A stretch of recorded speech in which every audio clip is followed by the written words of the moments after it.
Welcome to the City Nature Challenge, Fungi and Lichen, Observation, Hints and Tips. Saskatoon Afforestation Areas are situated in the West Swale, Urath Island Glacial Spillway, a sacred site in Treaty 6 territory and homeland of the Métis. Those who entered into Treaty 6 are the Nehiyawak, Cree, Nakalwe and Nakota, Saulteaux, and Yankton and Yankatone Nakota people. May our relationships with the land, standing peoples, forests, and waters teach us to honor and respect the past and invite us to move forward in harmony. May we all come together as friends to find inspiration and guidance from histories, languages, and cultures, which broaden our understanding and community collaboration for the present and future. We are very fortunate today to be uniting with the Saskatchewan Mycological Working Group in Saskatoon and area. We are taking part in the City Nature Challenge 2022, the very first time the City of Saskatoon and area has been involved in this international initiative to collect information about the wildlife flourishing in Saskatoon and area between Friday, April 29th and Monday, May 2nd. Researchers, school groups, citizens, and wildlife enthusiasts will be taking a part in this race against the clock to put nature on the map, submitting photos and observations of wildlife in our neighborhoods and green spaces and afforestation areas through the free, easy-to-use iNaturalist smartphone app. By observing local nature, everyone can support vital conservation research while connecting with nature and enjoying the outdoors. Simply download the iNaturalist app, take a photograph of nature in your local area, whether that's a mushroom, also called a fungi, a lichen, a tree, plant, insect, or animal, and upload. You don't even have to know anything about the species you are observing. Teams of experts will be reviewing and updating the information that's submitted, so you can log back in later and learn more about what you've spotted. We are also having some identification sessions after the City Nature Challenge, so you can once again connect with the Saskatchewan Mycological Society on May 5th virtually after you're out in the field between April 29th and May 2nd. Now, without further ado, we will introduce J.C. Bell, the founder of the Saskatchewan Mycological Working Group, and Donovan Thiessen, another member of the Saskatchewan Mycological Working Group. Thank you for being with us today. Hi, I'm JC, and I got a few people together, and we started the Saskatchewan Mycological Working Group because of the lack of species observations in the province. I talked to someone from Environment and Climate Change Canada, and they just mentioned that we don't really know or have records of what all exists here, so I thought it would be a good idea to get people documenting. So this BioBlitz really aligns with part of what we want to do. That, and I like to make, education on anything fungal related more accessible to everyone, just because it's fun. And Donovan, can you let folks know a little bit about you and what you're up to these days? Sure. I started the group Saskatchewan Mushroom Picking, and I do that as a hobby, and I think I'm pretty good at it. I've been doing it for a while, and I've also got a series of videos out that kind of teach that, and I'm going to be teaching beginning mushroom picking at the library in Meadow Lake here coming up. And I'm a part of the Saskatchewan Mycological Working Group with JC. Thank you, Donovan. I didn't know you started the other group. That's awesome. I'd seen it here and there. And if anybody's interested in more about what Donovan's doing, you go on YouTube and look it up under MW. And I think that stands for Mushroom Wizard. So that's pretty cool. We have the Mushroom Wizard with us tonight, too.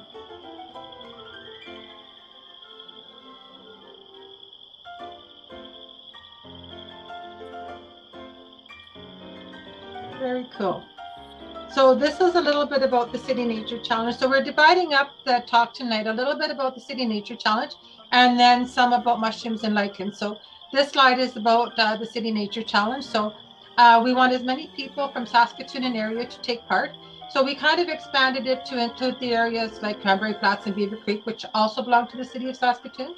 So if you have a favorite green space, you can look on either our website, Friends Areas, or also on the iNaturalist project page for Saskatoon.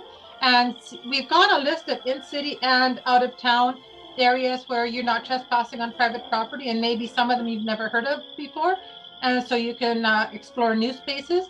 We're actually having in-person events at the afforestation areas, and not too many people know about them. They're the Richard St. Barbe Baker Afforestation Area and the George Jenner Urban National Park.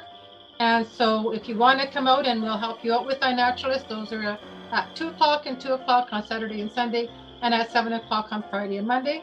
And everybody can support vital conservation research by getting outside. It's sort of the health and wellness activities, as well as enjoying the outdoor. And you're also supporting vital conservation research. And you're also supporting, like JC said, research into just mushrooms and lichen, and learning more about them in Saskatchewan.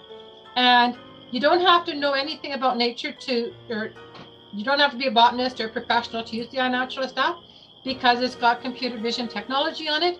And after you take a picture, you can push on what do you think it is, and the iNaturalist app will make some suggestions for you. And that's a wonderful way to start to get to know what you're seeing. And then after that, there's a community of people on iNaturalist that help to make identification. So after you make an observation in the field, you can check back in later and see who you met up with and who you can network with on iNaturalist if you wish to keep going.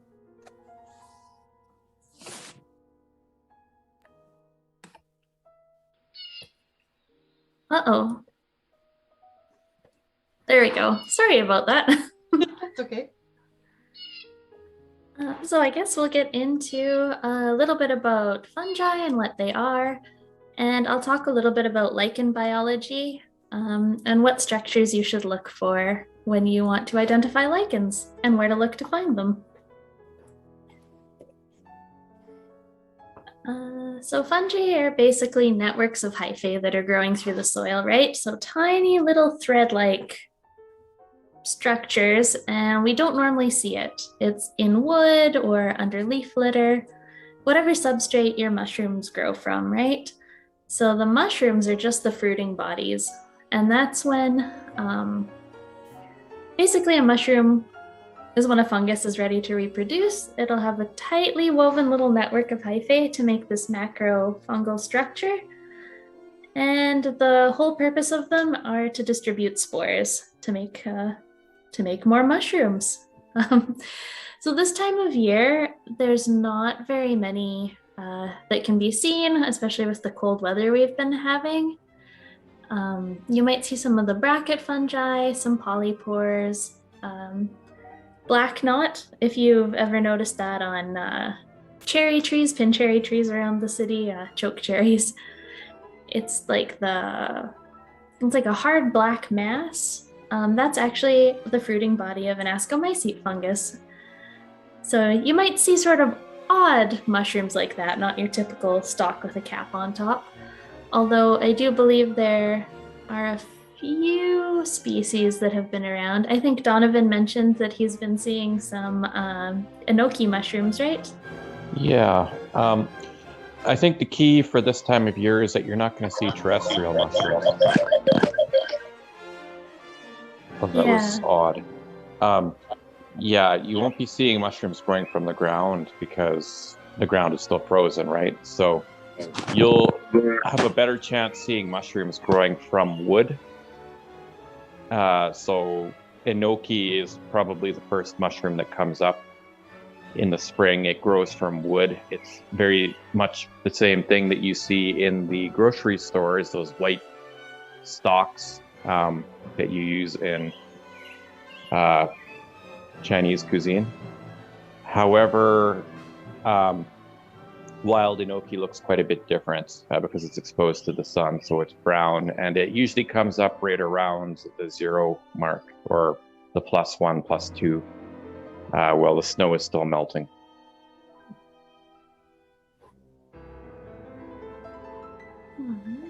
I have also seen some of last year's bird nest fungus around.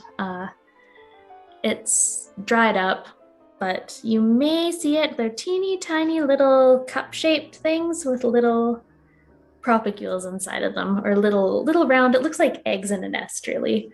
So you might see that on some wood mulch.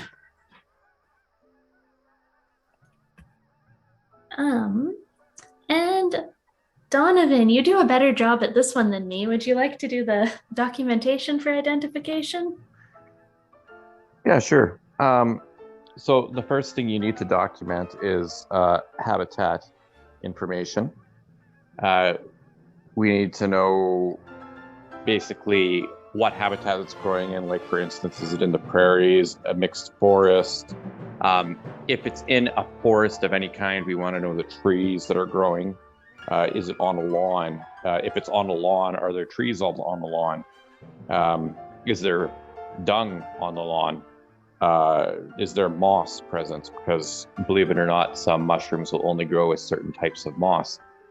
I think with what we're talking about now, mostly would be in the city, and that's an important environment too, right? There are certain mushrooms that grow almost primarily on lawns in cities in Saskatchewan, such as the fairy ring mushroom, lawns and parks. One thing you need to document is the smell, if you can. You may still have a runny nose with the time of year, but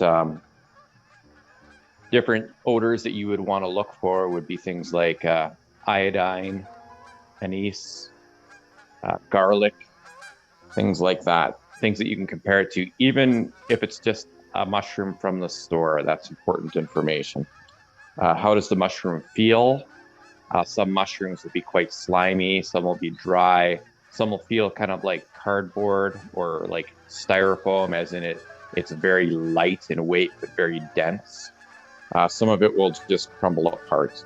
I think a lot of the mushrooms that are out right now would be bracket fungi, and some of it might be very crusty and break apart or be almost like cork. And then this is more for mushrooms that you would find on the ground, and I don't expect that you'll be finding many of those. You can actually taste the mushroom safely if you spit it out afterwards. And again, there's a wide variety of mushrooms, mushroom tastes, such as curry. Some will taste like very, very hot, almost like cayenne pepper. Some will taste kind of lemony. Some will be bitter. Some will be sweet. Some will taste like flour. So quite a whole list of tastes there and odors.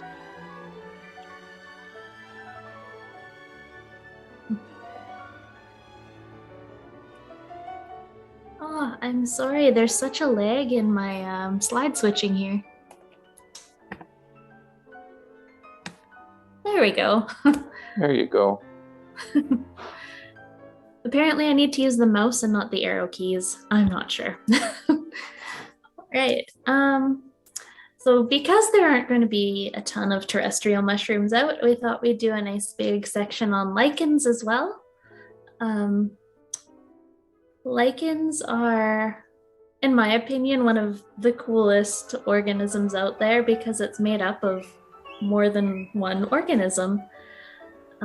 It's a symbiotic relationship between a fungus and an algae or a cyanobacteria, which is like a blue-green algae.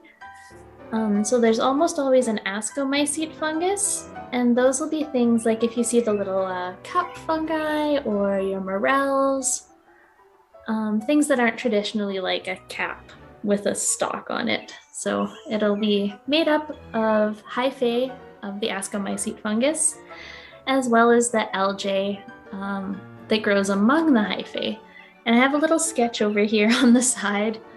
And if you cut through a lichen body, which we call a thallus, from top to bottom, you'll see there's a layer of tough cells on the top, usually a layer of tough cells on the bottom, with a whole bunch of hyphae woven in between, and that all belongs to the body of the fungus. But woven right into the hyphae, you'll have cells of the algae. And it's really nifty because the algae can photosynthesize, right? So that is a carbon or a sugar source for the fungus. And in return, the fungus protects the algae. It has somewhere safe to live, I guess, free from, well, some weather events and that kind of thing. So some people have said it seems almost more like the fungus is getting a better deal in a way because it's getting a lot of free sugars, but I think there's a lot to be said for housing another organism. So I like to think of it as mutualistic. Some fairly new research has come out that there may also be a third partner in a lot of lichens in the form of a basidiomycete yeast. So that would be the basidiomycetes generally are the mushrooms that have like a cap and a stalk, but this is it existing in like a teeny tiny cellular form. So it would also be woven into the hyphae there. And I don't know too much about that because it's still fairly new, and that just came about through genetic testing in the past little while. But if, if it turns out to be really common, it's really neat because I haven't heard of any other associations between 3 species. And I apologize if I get too much into biology. I get a little bit excited about this stuff. So lichens come in a bunch of different shapes and sizes. I'm sure you've seen it hanging from trees and on rocks and that kind of thing.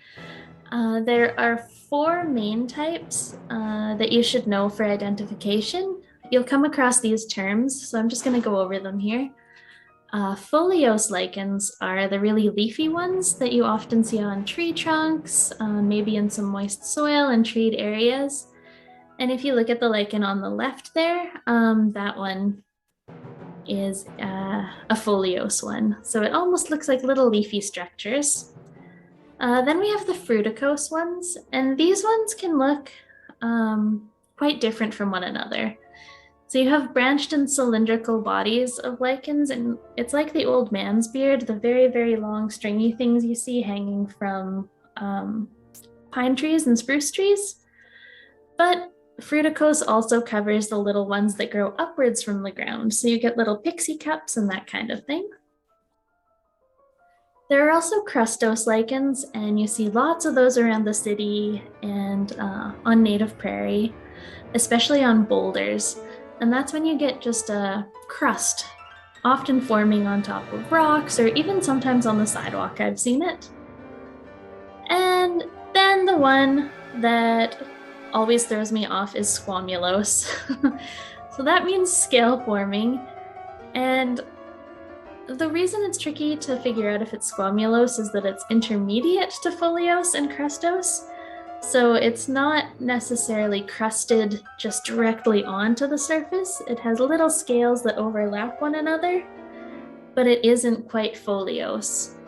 And I think the main difference is that there's no lower sort of tough cover on the squamulose lichens as there would be on the foliose ones. So if you look at the bottom, it's not going to have a nice protective layer on it. And again, it's pretty tricky to tell. But basically, if you see something crusty that has little scales, you can assume it's probably squamulose. As in most biology things, there's kind of a continuum that things exist on. So it might fall more into one category than the other, but sort of be considered within both. And as I mentioned, lichens can be found almost anywhere. If you have a backyard, I would be surprised if you couldn't find a little bit of lichens somewhere out there. So I've found a whole bunch of different kinds on a single boulder before. And I took a photo of this one fence post that I found, which is really neat because it's got the foliose lichen and the fruticose lichens kind of interspersed with one another. And the other place people often don't think to look is on the surface of the soil. Up north, you'll notice it a lot more. There's the bigger reindeer lichens growing out of the soil and the leaf litter. But on native prairie, biocrusts are actually really important to stop soil erosion. And if you get down on your hands and knees, sort of on a dry prairie hillside, and look really close, you're gonna see all kinds of interesting little things below the grass. And one of them is little tiny lichens that cover the surface of the soil and help form that biocrust. I was pretty excited when I first learned about that, and just thought I'd pass that on to you as well. So One thing you want to note when you're photographing lichens for identification or trying to figure out what they are is look at their reproductive structures. Now, reproduction can be a little bit trickier for lichens because they are more than one species and they need both of the species available, I guess, to start a new lichen. So fragmentation is the easiest way for them to reproduce. If a piece breaks off and adheres somewhere else, it can start a new lichen. Kind of like when you propagate your spider plants at home, right? You just take one off and grow another. It also forms these little specialized dispersal units. So you might see Soredia and Acidia, and what they are just little tiny neat packages the lichen produces where there'll be hyphae kind of tightly wound around an algal spore. So when it's knocked off by animals, in the case of Acidia, or blown away by the wind, like Soredia would be, there's a little bit of fungus and a little bit of algae to help them start a new little lichen colony. And then finally, since you don't just want, I guess evolutionarily, it's not a great idea for lichens to just continually clone themselves, right? They need to be able to adapt to the environment. So they are able to reproduce sexually by making spores. So if you see tiny little cups on the surface of the lichen, such as on this one on the left, these are actually apothecia. So those are the same as the little, like you might see the little cup fungus mushrooms around. Lichen can do the same thing, and it produces spores that are windborne. The only thing is then it's only distributing the fungal spores without the algae. So in order for this to work, either the spores need to land on a free-living cyanobacteria colony, or they can land on another lichen and become incorporated, just so there's some genetic diversity within the lichen. So anyway, make sure you look for these structures when you're photographing the lichens, as they might be a really good identification feature. And I'll pass this on over to Julia.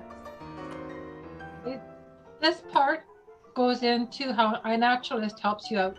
So when you go onto iNaturalist, you will very likely bump into another specialist similar to Donovan or JC that will help you in person with the crowdsourced networking. But it starts out with this computer vision technology. And basically, there is a database of identified images already into iNaturalist, and iNaturalist gets better and better with the more images into it.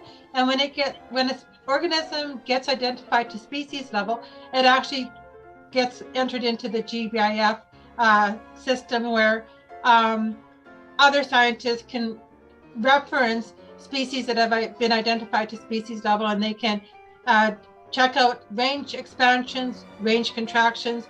If an extirpated or previously thought extinct species has suddenly been identified somewhere, or if something's blooming or going through a morphological stage sooner, then they can classify things for climate change and how that's being affected.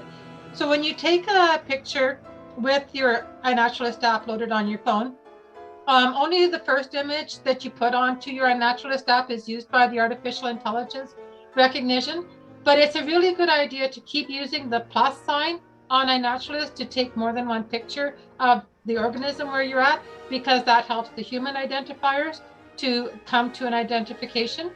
And it's also a really good idea to get as close as you can, because if you stand up and take a picture of a lichen on a tree and you're standing like 20 feet away, the lichen on a tree might look like just a little green polka dot. But if you get really, really close and fill up the screen, kind of like that image right there, the identifiers might have a better chance of knowing what it is.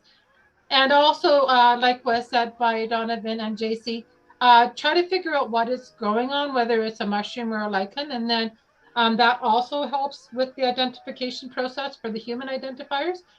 And here we can see that once they clicked on what could it be, the computer vision technology said, that they're pretty sure that this species is in this genus. And then they also go into some other species level here.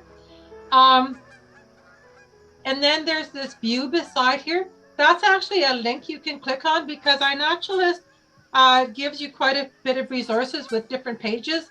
They've got the map where other observers have seen that genus or that species around the world. So you can see, oh, I think I want to call it this species. And then you go onto the map and you go, oh, well, no other ones of this species have been seen here. So then you would click on the other page that says similar looking species. And then you could maybe see that there's a species that looks really similar to this one, or the name you wanted to pick, but you found one that grows a little bit closer to your location. And so all of these, whether they're at the species level or the genus level, you can click on the view button to get more information. It also has the taxonomic key, and that's very handy. So let's say you do this mushroom and you've never seen it before. So it comes up with these suggestions at species level, and then it even comes up with a suggestion at genus level. But because you haven't taken any classes in mycology, you go, well, I can't really say it's any of these things. So a very good thing to do is use a higher taxon level and just call it fungi, including lichen. And that will call a specialist over, and then they can confirm whether they think it belongs to a genus or a species that iNaturalist suggests, or one that they know of just because they've worked in the field before. So the computer vision technology is a great way to get started, and also connecting with the other people on iNaturalist.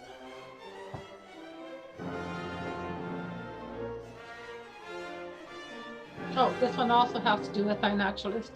And it shows, in this case, this was somebody taking a picture in the field of the very same organism. And here you can see that on one side, they took a picture kind of a far away of how the entire organism looked. And then on the other side, it's closer up. And so iNaturalist computer vision technology compared it to its database, and it came up with two different suggestions for the same species, because this one was taken to research grade. On iNaturalist, species goes to an organism goes to species grade if it has 2/3 of the human identifiers agreeing on the identification. And if ever someone changes their mind and thinks, oh, I see that it's had a 2/3 vote to research grade before, but I don't agree, then as soon as that happens, it bumps out, and then the process starts over again till everybody agrees to 2/3 level. So in this case, that species turned out to be Cladonia arbuscula. That's the Latin word there, and it's ranked vulnerable S3. And as I said before, if you're ever taking a picture, the specialist scientists, like we heard JC and Donovan say earlier, there's just not enough identifications made of mushrooms and lichens in Saskatchewan. So getting as many onto iNaturalist for them to be looked at, and just calling a specialist over by calling it fungi, including lichens, is a great way to get it into the kingdom level. And oh, and then you put in some information, JC or Donovan, because you put some more information into the slide about the moisture. Oh, yes. I didn't learn this until a couple years ago when I was out in the field with a lichenologist, actually. I was working on a different project, but I was fascinated by what she was doing. And she had a tiny little spray bottle and would just fully moisten all the lichens before identifying them. And then you can get the true color of them. Because sometimes they look quite dull, and then once they uptake water, you'll see a nice green color, or maybe there'll be a more brilliant orange or something like that.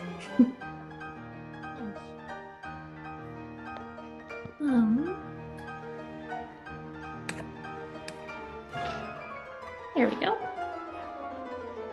Oh, and this one I was writing on, and just by looking at the iNaturalist taxonomy for the kingdom of fungi, including lichens, and the identifications made on iNaturalist, we can see that there are some that have been identified a little bit more closer than other ones. And this is kind of globally, and you can also narrow it down for Saskatchewan. There's a really nice explore feature on iNaturalist that you can, if you want to get into iNaturalist and help out with identifications. Almost everybody knows how to say, ever since we were little, we've been given picture books and we know, oh, that's a cow, that's a kangaroo, that's a donkey, and so on. So there are some very high level identifications everyone can do. And that really, really helps out a lot. And here we can see that we have quite a few people. And in Saskatchewan, we have quite a few common guild mushrooms and allies. That's a fairly high taxon identification, not as high as fungi, including lichens. And the basidiomycete fungi is also a pretty high one in Saskatchewan. And you can see just the numbers of how they compare with one another. And then also we have the computer vision technology working on the side here again. And we saw before that there was that same picture of shield lichen. And here we see it again coming up with some suggestions going to species level. But I think we just had it to genus level before, because when it was on iNaturalist, it didn't get further than that. Thank you.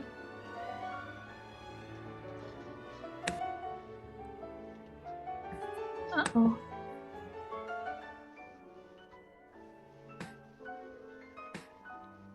There we go. Sorry about that. My computer's really having issues switching slides. No worries. This is what your screen will look like on iNaturalist on your smartphone. So at the top there where you see the plus sign and then sort of those yellow and blue squares, those are representing the images that you might take out in the field. So stay at one organism, like say, stay at the shield or lichen that you found in the field and take a picture, click on the plus sign and add another picture from another angle, and then click on the plus sign and add another picture. This helps because maybe your second picture is more in focus than the first one, or you're a little bit closer, and just the different angles will help a lot. And then you click on the what did you see button, and then that brings up another screen that we've seen already. And then if you don't agree, you can go to a higher level taxon like plant or animal, or if you're doing mushrooms or lichen, then you can do fungi, including lichens. And iNaturalist is pretty magical. It kind of is your own field journal without using pen and paper in the field. iNaturalist records the when, the date and time, and the iNaturalist records the GPS of where you were. And when you're on your Android smartphone, you can save the observation at the top of your screen, and at the iPhone, push the green bar at the bottom to share the organism. So basically, so long as you're at the same organism, keep using the plus sign, and then after you're finished and you share it or save your observation, then you can take a few steps and see another thing close by. And that's basically will make your observation. If you have each different organism shared or saved in its own web page, then it gets its own identification. And it's not a really good idea to take a picture of a tree, then a flower, then a lichen, then a mushroom, and then push share, because then you have 4 different organisms and they can't all get named to species level. So yeah, that's sort of iNaturalist in a nutshell. So it's really easy to use. 1, 2, 3, go to nature, snap a picture and share it. Thank you. Yeah, I actually had a disagreement on iNaturalist once because I had taken a photo of a plant and identified it, and someone said, no, your identification's wrong, it's this insect. And I noticed, oh, there's an insect in the flower. Oh my goodness. And we had a little back and forth, and then, you can't put both species names on, so I had to decide if it was going to be the plant or the insect. Oh, someone else should have come around, because in a case like that, whoever is the observer, if, like, say with yourself, if you wanted the plant identified, you can mention that in comments, and then the identifiers are supposed to go along with plant. But say if the identifier came along and he was an entomologist and he really wanted to know the insect name, then you can duplicate your organism. And that way the flower can get identified on one page and the insect on a different page. And that's a wonderful way to get both identified. That is an excellent idea. Right? Cool. And then I just noticed here that there's the little tab for geoprivacy as well. Oh. And I know the Saskatchewan Conservation Data Center occasionally will take observations from Saskatchewan if they have geoprivacy enabled, because then they're able to track where specific species are seen. That's right. And if you join the SCDC project page, then whether right now iNaturalist is going through a change, and if iNaturalist sees that the observation is going towards species at risk, it will change the geoprivacy setting just to give it some protection from being harvested or hunted or something like that. So that's a good feature. There's three kinds of geoprivacy. The default is to just make it known right down to the GPS level. And then there's obscured, which gives it a fairly big range, like 1.5 miles by 1.5 miles or something huge. And then you just know that that's somewhere in that obscured area. And then the other way is a private setting. But if you're going to take part in the City Nature Challenge, it's good just to use either the public setting or the obscured setting. Because if you put it on private, they don't know whether the photograph was taken in Edmonton or Regina or Saskatoon. And so it can't really belong to the City Nature Challenge. And then you can always change the geoprivacy afterwards.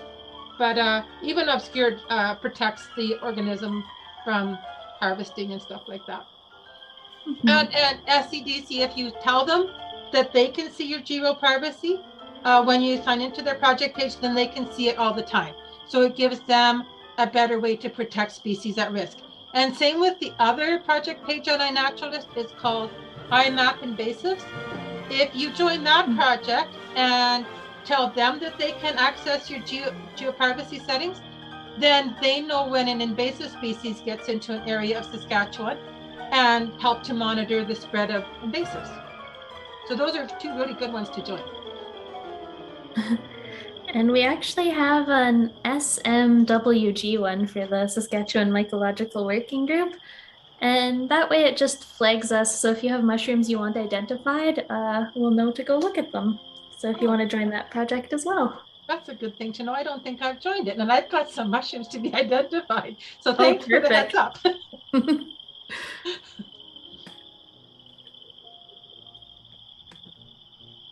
There we go. And Donovan, do you want to do this one too? Since I actually I took your list of fungi photo tips to put on here.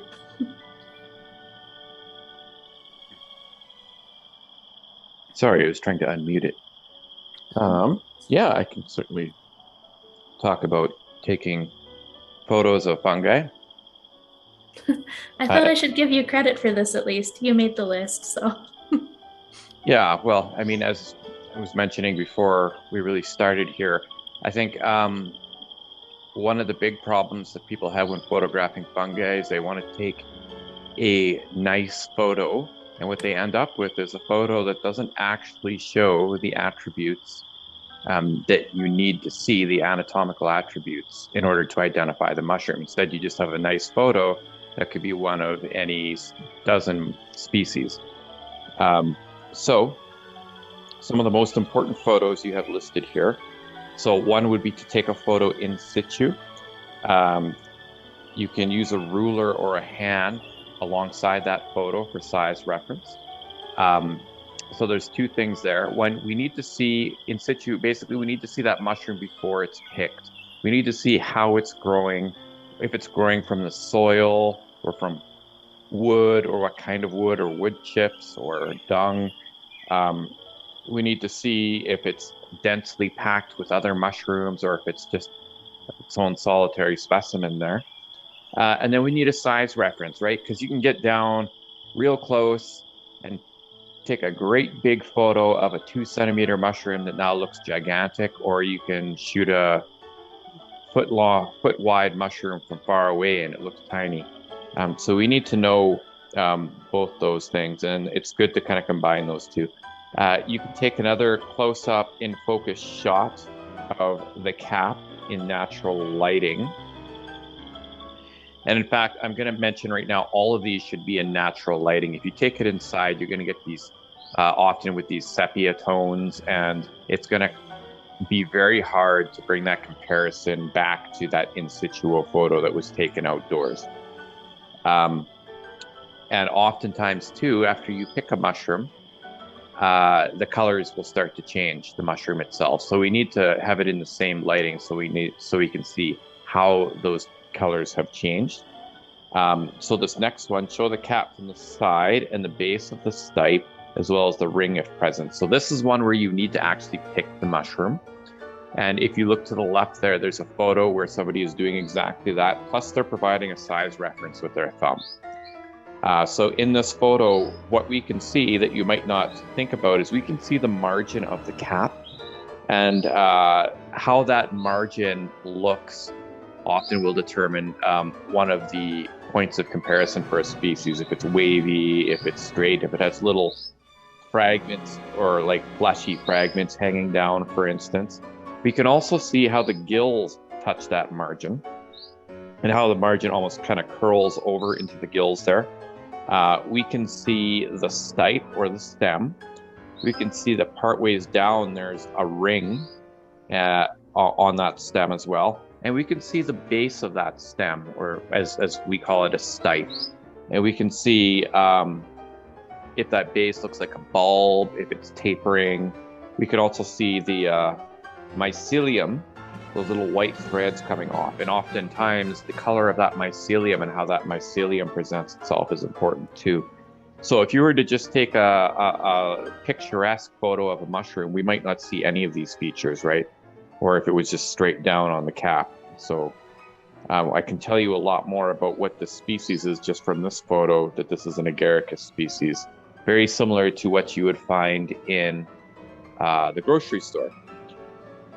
4, you need to take a shot of the underside as well as the area where the gills or whatever is producing those spores connect to that stipe. You can see it a little bit in this photo, but what you would want is for this photo to be turned more so you can see more of the underside. You can see where that stipe connects down.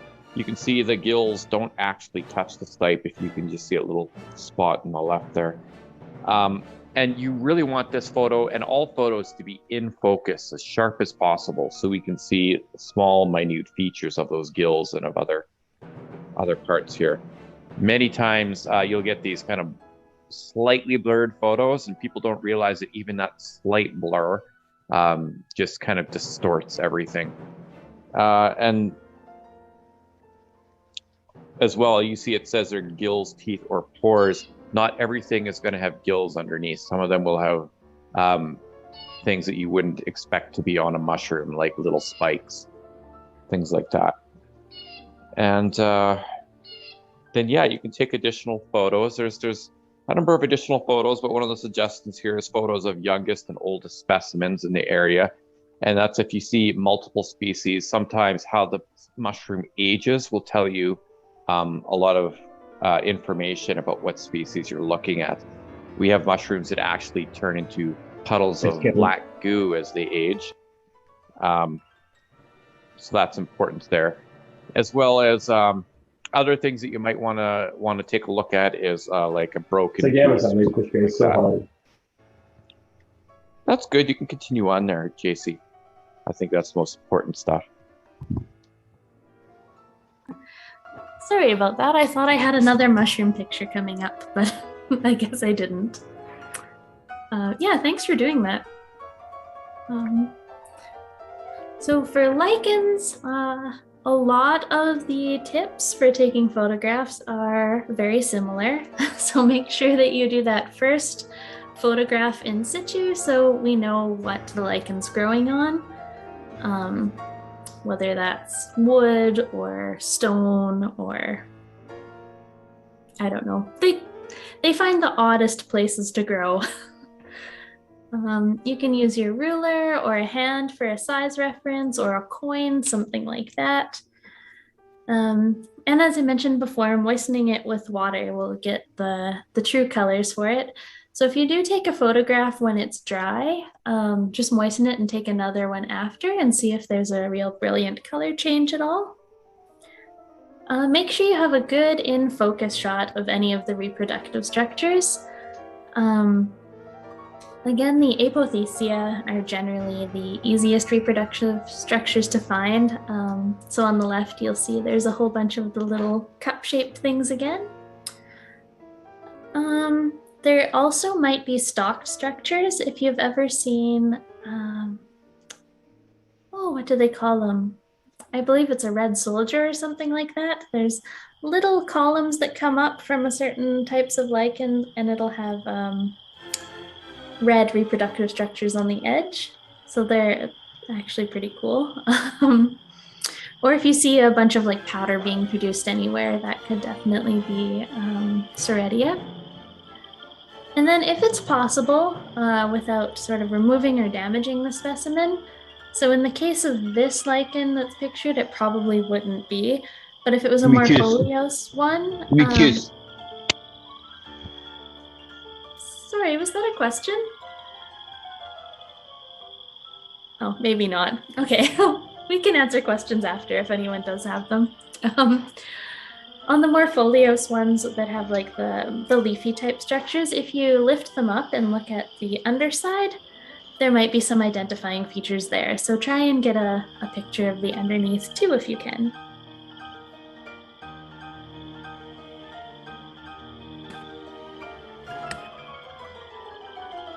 There you go.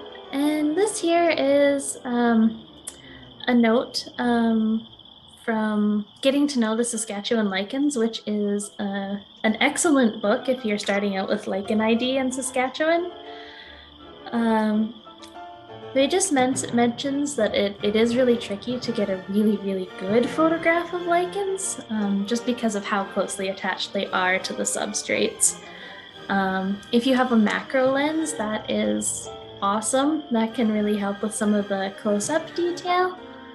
Or if you have a camera where you can do prolonged exposure and that kind of thing, it can help.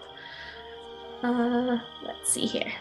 Trying to give you sort of the overview without just reading the whole thing. Oftentimes they do turn quite blue in photographs. So you can edit that or try and get it, as Donovan mentioned, in the most natural light possible to try and get the true colors of it. So some sort of implements that might help you get really good photographs are a tripod or a flashlight if you've got, remote shutter release, and it mentions a lot of patience and ingenuity. I have seen in the field people bring out umbrellas actually to stop wind. So if you've got, say, a fruticose hanging lichen and you want to get a photograph of it and it's wiggling all over the place, you can block the wind with something like that. Or with plants, I myself have made a little tower of books around them.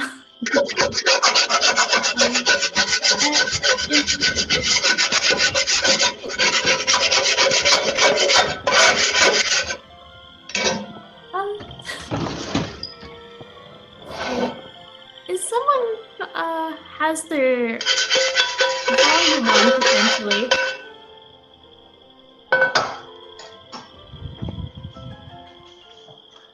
Okay. So if you can remove a small piece of the lichen without damaging the entire specimen, you may be able to take a small piece of it home and get a better close-up photo of some of those distinguishing features.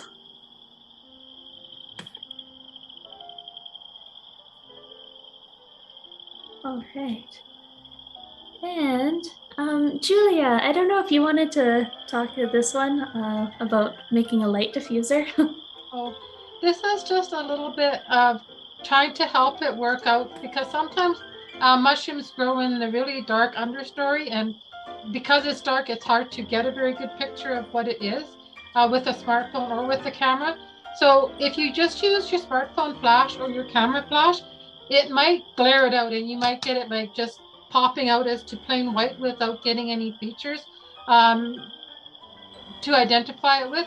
So if you have a DSLR camera, you can always put even just a piece of tape, a little bit of Kleenex or a tissue like that over top of where the flash is, or just buy a light diffuser, and then if the flash does go off, to give yourself extra lighting where there's low light conditions, then you won't get the glare. And another idea is if it's in a really dark condition and you do want to make use of natural light, then if you happen to carry a portable small flashlight with you, you can also put a light diffuser over the flashlight, like a piece of wax paper or a Kleenex tissue or something like that, and that also softens the glare, and it just adds to a little bit of light in the field. If you can use the sunlight, that's the best, like Donovan and JC said. But if it's like under the shadows or you're crouched way down low, adding some extra light on the subject might help. And then some people have a lot of success just with a hand lens put in front of your smartphone lens where you're taking a picture, as well as like stretching your screen to make it bigger. So that would be something you can practice. There's also clip-on magnifiers for smartphones that just use magnets to clip over top of where you're taking the picture to give yourself extra magnification of what you're taking. If you do have an extra camera that you're using out in the field, like was said earlier with a macro lens on it, you can always upload it to iNaturalist after using your computer. When I use my camera out in the field, I like to take a picture in the field with my smartphone and then make a reference with that if I take it with my camera as well, so that when I get home and I add the camera pictures to the smartphone pictures on iNaturalist, then I know which one to connect it with. And it's really awesome to get the little bit of a close-up picture if you do happen to have another source to just make it a bit larger. But generally speaking, your smartphone does a pretty good job to get you started with. And if you want to become a die-hard botanist or lichenologist, then mycologist, then you could do some of these extra things to just improve your photos a bit. Some lichens and mushrooms might need to go to a microscope to get identified, but as we've learned from Donovan and JC, quite a few can be identified just by observation. Thank you.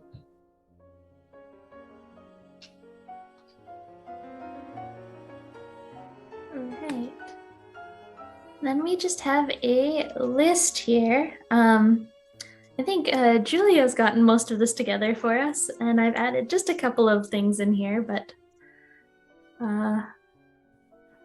yeah, I'm not sure. Did you want to speak about any of these?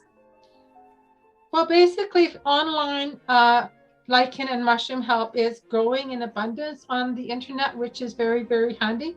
And one of the best ones is probably the Facebook group online. This one is more for lichens, so I'm not really as familiar with them. Some of them with the mushrooms I have used, like the Facebook page for the Saskatchewan Mycological Working Group.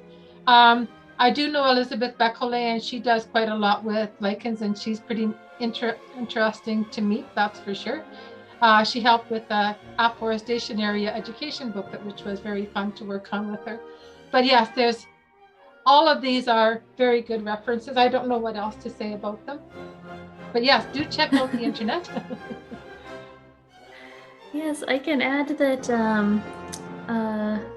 Ruth's thesis, The Abundance of Forage Lichens for Boreal Caribou, she came through our department at the U of S just recently, and she's very knowledgeable about lichens and mosses and that kind of thing. So if you ever get a chance to talk to her. Nice. And there's one more page of them here. Let's see. The field guide to the eco sites of Saskatchewan's provincial forests is actually a really nice one as well. Let's see. And it's nice that a few of these are downloadable from the internet too for free.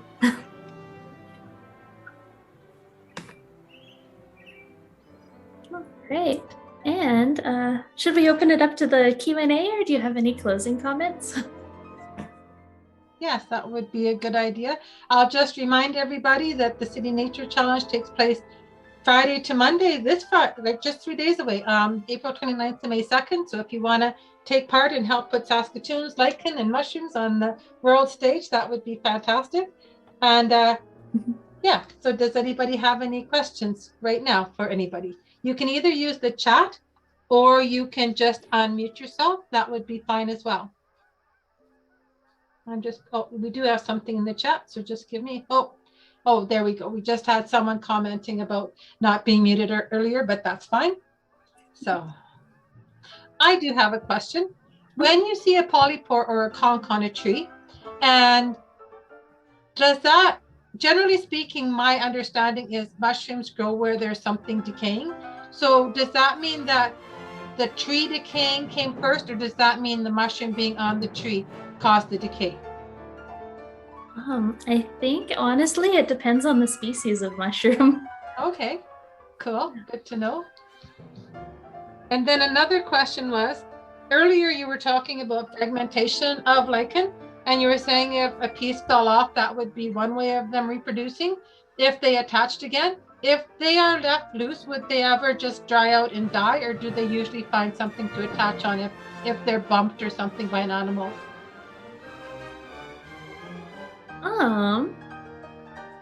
That's a good question. I think for the most part, because they're so hardy, they can last a very, very long time not being kind of attached to a substrate. So I imagine they're fairly successful in living, finding their way somewhere else. Yeah. Nice. That's a really good question. There's a comment in the chat group. They say they're from New York, USA, which is very awesome. I hope you take part in the New York City Nature Challenge. And they said that they found the tips about my mushrooms and lichen and about the photography very, very useful. So that's very awesome to hear from them and for them to come around. And then we have someone asking if there are specific dates for the BioBlitz. And whereas the iNaturalist smartphone app, it's free and you can download it to your phone and you can take pictures, of course, anytime. And if you take pictures of mushrooms and lichen, you'll definitely be helping out the Saskatchewan Mycological Working Group. But yes, to take part in the City Nature Challenge and help put Saskatoon on the world stage, it's Friday, April 29th. So that's this Friday, going on to Monday, May 2nd. So 4 days around this weekend are the days for the BioBlitz.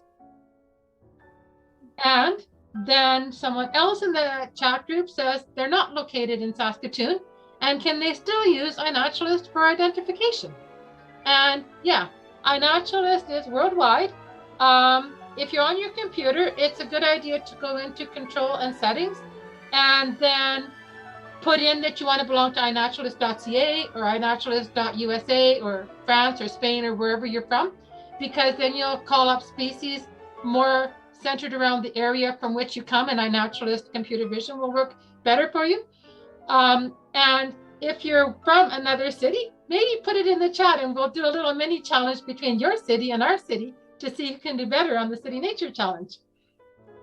And then we have another comment in the chat that says, thanks very much for a great presentation. And they'll pass on information to their partner and suggest that they join the City Nature Challenge. And they really thought that the entire presentation was great and wonderful. And I'm just going to make a comment now that the Saskatchewan Mycological Society has a wonderful logo.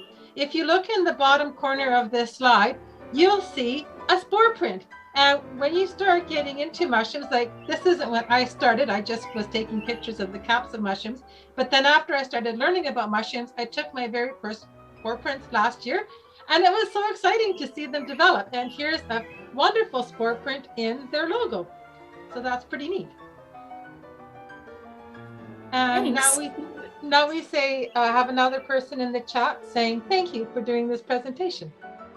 And this is how to contact us. So we have friends of the Saskatoon Afforestation Areas here today, and we have the Saskatchewan Mycological Working Group, and the ways that you can contact us if you have any more questions. And then I wasn't thinking, but I should have added as well, the Facebook group that Donovan administers is Saskatchewan Mushroom Picking.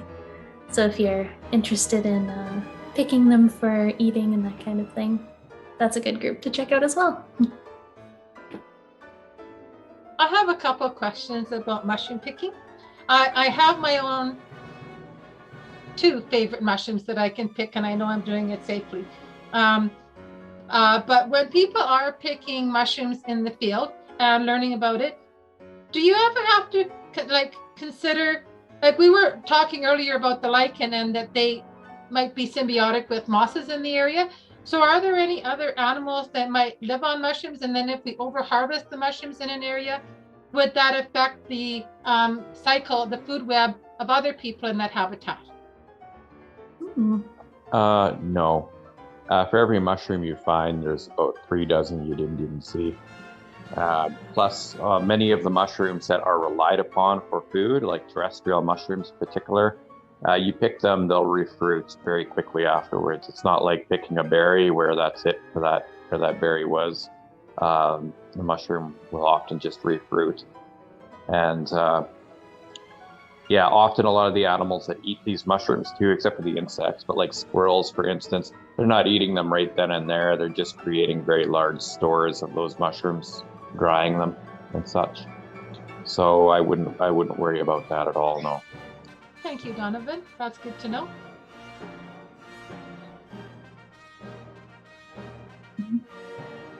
We've got another comment, another thank you for sharing, and someone saying that it was a very inspiring and practical session. So that was wonderful as well. Great comments coming in.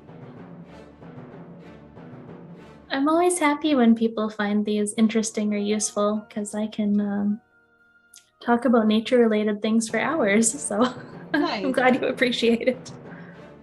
So where you guys formed the Saskatchewan Mycological Working Group because you noticed that there weren't a lot of species identified in Saskatchewan and not a lot known of which ones were in Saskatchewan.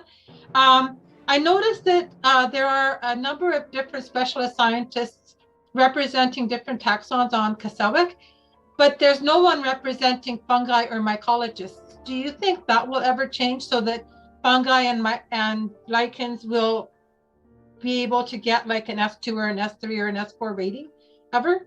Or why does CNCYXE not have anybody for mushrooms and lichens on their group? Yeah, I'm not sure. I feel like it might just be that not enough people study them. Okay, that's a good answer. So if anybody's out there that wants to figure out what they want to be when they grow up, be a mycologist. There we go. There'll be a great job for you, or an entomologist. If you want to have the ability to name something, I think you would become a mycologist or an entomologist. Then you could start naming species. We have another comment in the chat saying, thank you for this presentation. From Alana. Oh, and another one from Tressa. Teresa? Sorry, I don't know if I'm saying your name correctly. Lots of great info presented in an easy to understand way. So awesome.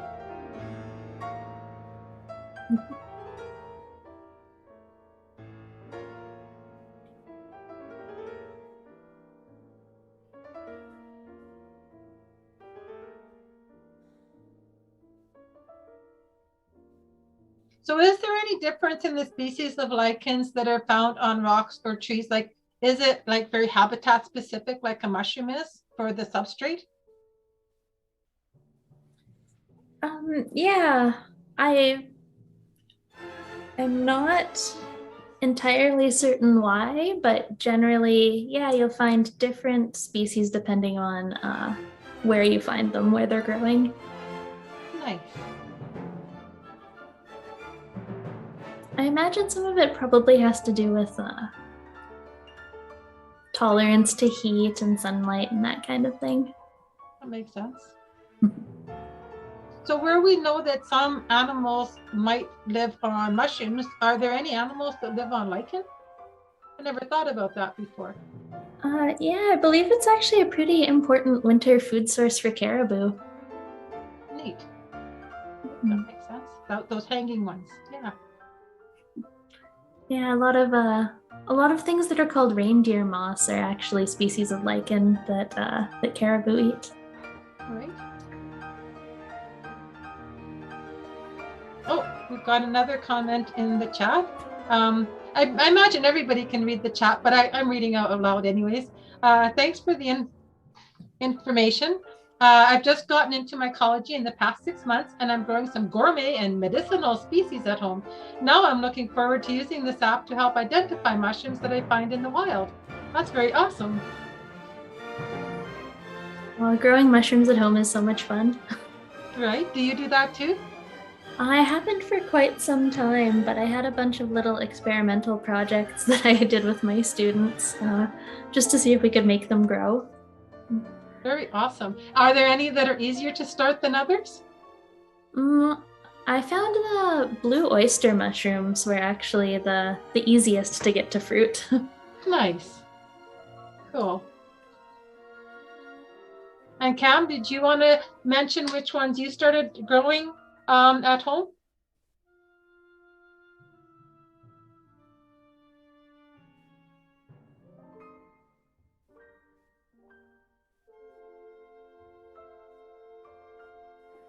No.